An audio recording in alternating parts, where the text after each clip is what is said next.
मैं आपके छेड़ने की स्थिति को अवश्य आपकी इस मजबूरी को जान सकता हूं, जिसके बारे में एक छोटी सी कहावत है कि चोर की दाढ़ी में तिनका। देश के अंदर दो नमूने हैं, एक दिल्ली में और एक लखनऊ में बैठते हैं।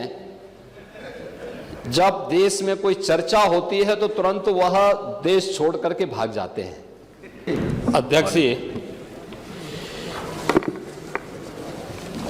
प्रश्न क्या है और मुद्दे क्या उठाए जा रहे हैं? मुझे लगता है कि माननीय सदस्य को पूरा अध्ययन करके आना चाहिए, सदन की गरिमा का ध्यान भी रखना चाहिए। लेकिन मुझे इसलिए भी खड़ा होना पड़ा है क्योंकि नेता विरोधी पक्ष ने सदन की कार्रवाई प्रारंभ होते ही इस मुद्दे को उठाया और आपने भी उसको छेड़ा है। लेकिन मैं आपके छेड़ने की स्थिति को अवश्य आपकी इस मजबूरी को जान सकता हूं, जिसके बारे में एक छोटी सी कहावत है कि चोर की दाढ़ी में तिनका।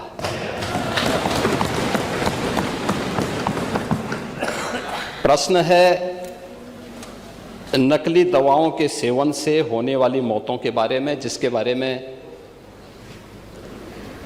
उनको उत्तर दिया गया है कि इस प्रकार के कोई भी प्रकरण अभी तक उत्तर प्रदेश सरकार के संज्ञान में नहीं है। दूसरा, समय समय पर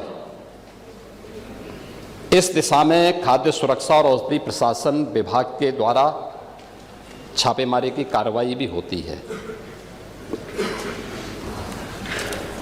उत्तर प्रदेश के अंदर कोडिन कफ सिरप के मामले में, जिसको नेता विरोधी दल, मैं तो ये मानता था कि उम्र के चौथे पड़ाव पर व्यक्ति सच बोलने का आदि कम से कम इस उम्र में तो होगा ही, लेकिन इस उम्र में भी इस समाजवादी उनको झूठा बुलवा देते हैं। इस उम्र में तो कम से कम उसे झूठ मत बुलवाओ भाई, सच बोलने के उनको आदी होना चाहिए। और तो चेयर पे बैठ चुके हैं लंबे समय तक, स्पीकर के रूप में उन्होंने सदन को आगे बढ़ाया है।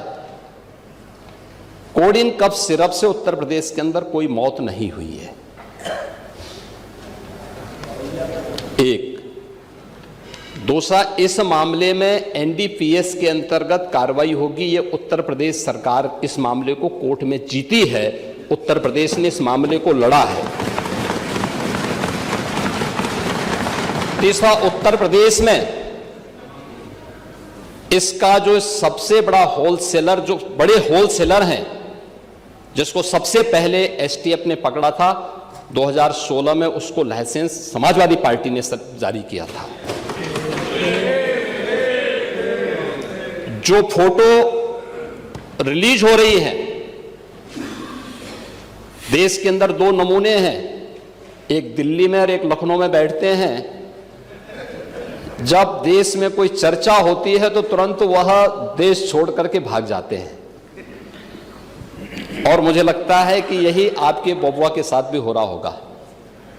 वह भी देश से फिर जाएंगे इंग्लैंड की सैर सपाटे में और आप लोग यहां चिल्लाते रहेंगे। महोदय, कोडिन कफ सिरप का मुद्दा जो इन्होंने उठाया है, मुद्दा था नकली दवाओं के सेवन के कारण होने वाली मौतों का। और उसके बारे में हमने पहले ही बताया है कि नकली दवा के कारण होने वाली मौत के प्रकरण की कोई भी बात अभी तक शासन के संज्ञान में नहीं आई है। और समय समय पर एफएसडीए विभाग इसको लेकर के छापेमारी करती है, कार्रवाई करती है।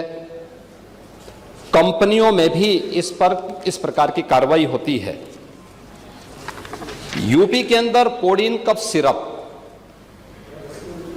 इसके केवल स्टॉकिस्ट हैं, होलसेलर है, इसका यहां पे प्रोडक्शन नहीं होता है।